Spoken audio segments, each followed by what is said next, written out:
Naimbag nga aldaw kada kayo amin kakamsak and welcome back to my channel. Headline po sa Philippine Star ngayong araw na to: ICC arrest for Rodi, VP Sara expected. Nako, wala nang makakapigil sa pag-release ng warrant of arrest ng ICC. Pero siyempre hanggang ngayon, hindi pa rin dapat mangamba si former President Rodrigo Duterte dahil naninindigan po ang ating presidente na hindi makikipag-cooperate ang Pilipinas sa ICC, lalo na kapag sila ay nag-release na ng warrant of arrest. Pero sa dumadami po ng humihiling, pataas po ng pataas ang bilang ng mga Pilipino na nananawagan sa ating presidente na makipag-cooperate na po si President Bongbong sa ICC. Dahil ang unang-unang dahilan nila, dapat harapin ni former President itong mga kasong ito para mapatunayan kung talagang wala siyang kasalanan. Basahin ko po ang balita mula sa Philippine Star. The International Criminal Court is expected to issue arrest warrants against former President Rodrigo Duterte by mid-year. So kung mid-year, June to July, May na po ngayon. And for his daughter, Vice President Sara Duterte and other personalities in subsequent batches in connection with the war on drugs. Sabi po ni Trillanes sa Storycon sa One News that he has been in touch with ICC representatives since its preliminary examination during the conduct of the investigation and up to the junking of Duterte's appeal. Sabi pa ni Trillanes, the warrant will be released late second quarter, so we can say middle of the year, maybe June or July. That will actually happen. So it is a waiting game at this point. Nako, tumawag kaya ulit si former President kay Harry Roque at sabihin na hindi na naman siya makatulog. Tapos kokontrahin na naman yan ni Panelo at sasabihin na hindi naman tumatawag si former President kay Harry Roque. Anyway, based on the information gathered, this warrant of arrest would come in batches. The first batch is only for one, only Duterte, the father. The second batch is for the other principal actors as far as I know, sabi pa yan ni Trillanes. Apart from Duterte and his daughter, among the other personalities reportedly investigated by the ICC in connection with the brutal crackdown on the drug menace are his tokhang enforcer, Senator Ronald De La Rosa, and former aide, Senator Bongo. Pinagdiinan ni Trillanes na hindi po siya nagmamarites at hindi siya nagpapakalat ng fake news dahil siya po talaga ay in touch with the ICC mula pa noong 2017. The former senator expressed that President Marcos, who was firm against cooperating with the ICC, will say what he needs to say but will do what he needs to do at a proper time. He did not elaborate. Nako, medyo may kahulugan itong sinabi nito ni Trillanes. That President Marcos will say what he needs to say, meaning sasabihin niya kung ano yung kailangan niyang sabihin but will do what he needs to do. Pero gagawin niya kung ano ang kailangan niyang gawin at a proper time. Dahil ngayon nga po, di ba, naninindigan si President Bongbong na walang pakialam ang ICC sa atin. Pero hindi po tayo nakakasigurado. Pwede pong magbago ang isip ng ating presidente. Lalo na at walang tigil itong kampo ni ex-President Duterte sa paninira at sa kanilang planong pabagsakin si President Bongbong Marcos. Nako, kung ako lang yan, kung ako lang, hindi naman ako yan. At para sa mas nakararami, kailangan na makipag-cooperate si President Bongbong diyan sa ICC dahil sobra na ang ginagawa ng kampo ni ex-President Duterte. Imbis na tumulong siya para tayo ay magkaisa, nagsisimula pa po sa kanila ang pagkakawatak-watak ng Pilipino. Totoo po yan. Siguro naman nakikita nyo ang galawan ng Duterte camp. Panay ang prayer rally nila. Panay ang peace rally nila. In fact, meron pa nga prayer for peace itong May 7 yata gaganapin. Ano kaya? Sinabi na naman kaya ni Duterte na pumunta kayo dyan sa peace rally para ilabas nyo yung inyong galit. O kita nyo na. Papupuntahin kayo sa peace rally para ilabas ang inyong galit. Asan ba naman ang utak ng ating ex-president? Ngayon lang po ako nakakita ng ex-president na ganyan. Imbis na tumulong sa nation building, talagang ang agenda niya ay paghiwa-hiwalayin, pagwatak-watakin at pag-away-awayin ang mga Pilipino. Papayag ba dyan ang majority ng mga Pilipino? Hindi po.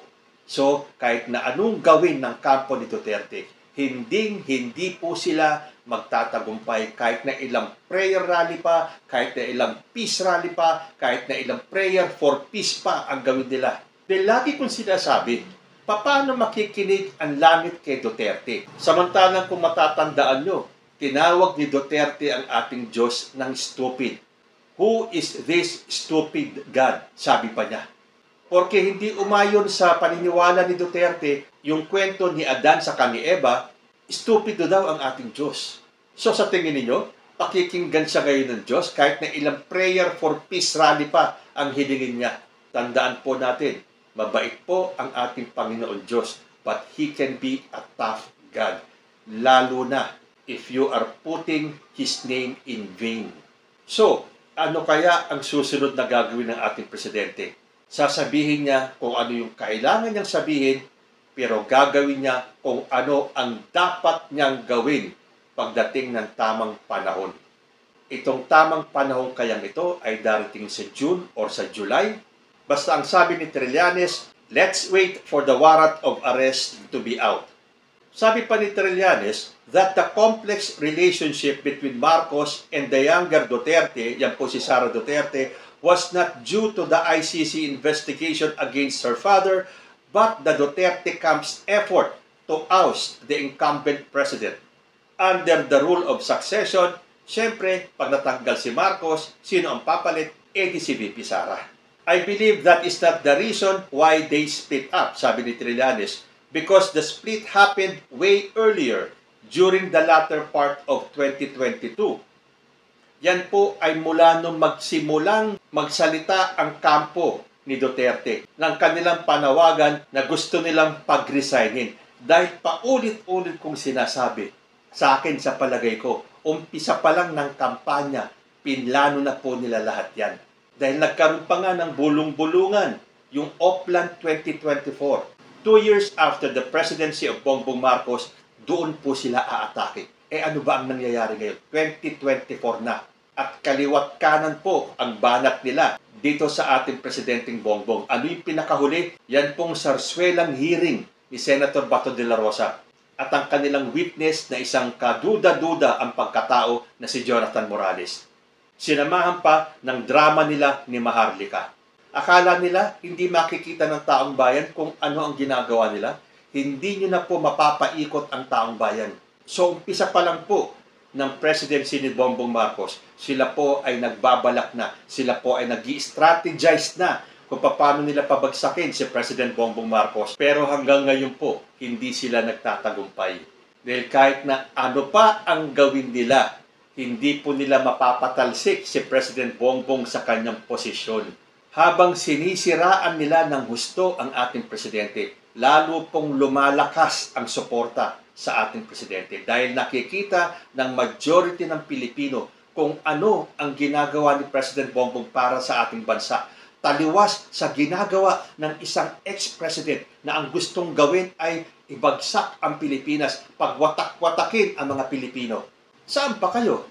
Siyempre, yung mga matitinong mas maraming Pilipino andito po sa side ni President Bongbong Marcos. Dahil para kay PBBM, nation building ang kanyang isinusulong. Kay Duterte, nation crumbling. Gusto niyang bumagsak ang ating gobyerno. Gusto niyang bumagsak ang Pilipinas. Sabi nga dito sa isang survey, 58.7% Pinoys pabor sa ICC probe versus Duterte. Mahigit sa kalahati ng mga Pinoy ang sumusuporta sa investigasyon ng International Criminal Court sa war on drugs ni dating Pangulong Rodrigo Duterte ayon sa WR numero Philippine Public Opinion Monitor na inilabas noong Miyerkules, April 24. 58.7%. Kaya nakakapagtaka kung papaanong nagiging number 1 senatorial preference itong si Rodrigo Duterte, samantalang more than half ng mga Pilipino ay gustong maimbestigahan siya ng ICC. At itong bilang pong ito ay lalo pang tumataas hanggat hindi tumitigil itong kampo ni Rodrigo Duterte sa paninira kay President Bongbong Marcos. Asahan po natin, madadagdagan po ang bilang ng Pilipino na gusto siyang maimbestigahan ng ICC. Pero wala ba talagang kasalanan itong si Rodrigo Duterte sa ICC? Hindi ba totoo yung mga EJK killings na yan? Kung atin pong matatandaan, mismong galing kay former President Rodrigo Duterte ang pag-amin. Yes po, ang pag-amin na meron siyang kasalanan. Nabasa ko po dito sa balita sa Al Jazeera dated September 28, 2018. During a speech at the Presidential Palace, Duterte said, "Where are my sins? Did I steal money, even just 1 peso? Did I prosecute somebody I sent to jail? My only sin is extrajudicial killings." Sa sinabi po niyang yan, umaamin po siya na kahit hindi siya nagnakaw ng pera, kahit na daw piso, wala daw siyang pinoprosecute, wala siyang pinadala sa kulungan, ang kasalanan niya lang ay ang extrajudicial killings. Siyempre ang ICC, nung ito ay narinig kay Duterte, ito ay isang admission of guilt. Isa pa, bakit aalis ang Pilipinas sa ICC? Bakit inurong ni then President Duterte ang ating membership sa ICC? Dahil ba sa natutunugan niya na siya ang susunod na iimbestigahan ng ICC dahil dito sa EJK? Mautak nga naman si Duterte. Bago pa siya maimbestigahan, ay inurong niya na ang membership natin sa ICC. Kaya lang, kahit na sinasabi natin na wala ng jurisdiction ang ICC sa atin, ang hinahabol po ng ICC ay yung mga krimen na naganap bago tayo umatras ng ICC. Na kung tutuusin, tama naman. Wala na silang pakialam sa mga krimen after nating mag-withdraw, pero yung pong before the withdrawal, yun po ang kanilang iniimbestigahan. Tapos sasabihin pa ni Duterte na ang tanging kasalanan ko ay itong EJK killings. Pagdating sa korte, ito ay pag-amin sa kasalanan. Yun nga lang kasi ang pinagtataka ko, bakit parang walang kumikilos dito sa atin? Walang mga nagdidemanda. Meron na ba mga nagdemanda kay Duterte tungkol dito sa EJK? I-comment nyo nga down below. Kasi kung sinasabi natin na kaya hindi natin pinapayagan ang ICC na makapasok ay dahil meron tayong sariling judicial system at ito ay gumagana naman, bakit walang magdemanda kay Duterte dito para maipakita natin sa ICC na talagang gumagana ang ating hustisya? Siguro wala silang nakikita. Nasaan na yung mga pamilya ng mga biktima? Bakit hindi kayo lumabas ngayon? O hinihintay ninyo na makapasok ang ICC at kayo ay makikipagtulungan sa investigasyon? Ang pagkakaalam ko, tapos na po yung investigasyon, kaya nga mag-i-issue na ng warrant of arrest ang ICC. Sige nga, sa akin po mga viewers and subscribers, mag-survey nga tayo. Pabor ba kayo papasukin na ang ICC sa Pilipinas? Dapat bang panagutan ni former President yung kanyang pag-amin na ang kanyang kasalanan ay itong mga EJK killings? Comment lang po down below at magbabalik po ang usapang Tito Manny. Diyos ti Agnina. Peace.